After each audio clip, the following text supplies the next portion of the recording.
Comment accorder du temps à son enfant sans sacrifier tout le reste? Connaissez-vous aussi ce moment? C'est quand vous prenez votre téléphone. C'est quand l'enfant là entend « Allô ». Ah, ce n'est qu'en ce moment-là qu'il vous sollicite. C'est en ce moment-là que vous entendez les pleurs que vous n'avez pas entendues depuis 2 heures. Ce sont des pleurs. Si vous avez plusieurs enfants, c'est là où les disputes commencent. On vous sollicite. Maman, il a fait ci, papa, il a fait ça. Papa, est-ce que tu peux regarder ceci? Ah, regarde, j'ai dessiné ceci. Aujourd'hui, on en parle.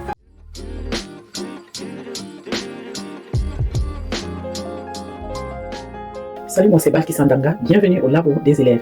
Ici, on accompagne les élèves à atteindre leur potentiel, les parents et les écoles à mettre sur pied des stratégies éducatives porteuses, celles-là même qui font grandir avec assurance et sens. La réponse repose dans un geste simple, mais nécessite de la constance. C'est des moments d'attention quotidiens. Prenez l'habitude d'accorder des moments d'attention à vos enfants sans que les enfants ne les réclament.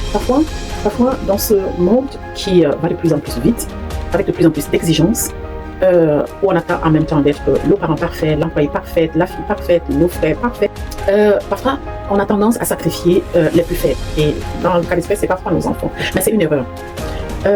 Quand vous accordez 10 minutes d'attention, par exemple, à votre enfant, vous pouvez en gagner jusqu'à 2 heures. Oui, je vous dis pratiquement 2 heures. Je vous l'explique. Si vous prenez 10 minutes pour faire un jeu de construction, au bout de 3-4 minutes, votre enfant le fait tout seul. Au bout de 5-7 minutes, il commence à essayer d'autres possibilités. Il construit, il déconstruit.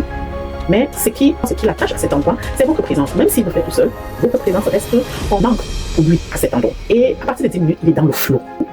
On peut dire la mayonnaise a pris.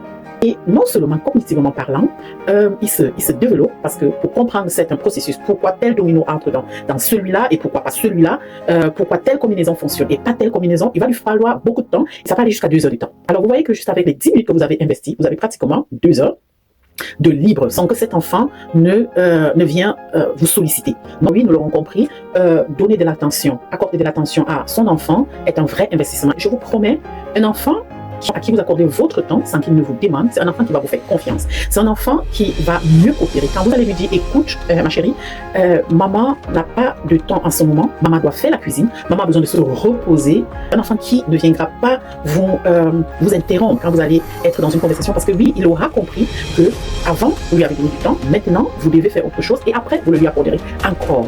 C'est lui accorder ce temps, c'est lui donner des instruments pour être autonome. C'est un enfant qui va pouvoir s'occuper tout seul. Je ne parle même pas des conflits que cela enlève sur le chemin. Alors, accorder du temps à votre enfant, c'est un vrai investissement, un investissement où vous en sortez en fin de compte avec beaucoup plus de temps. Et vous, comment faites-vous pour avoir un peu de temps à vous quand vous êtes papa, quand vous êtes maman? Dites-le-nous en commentaire.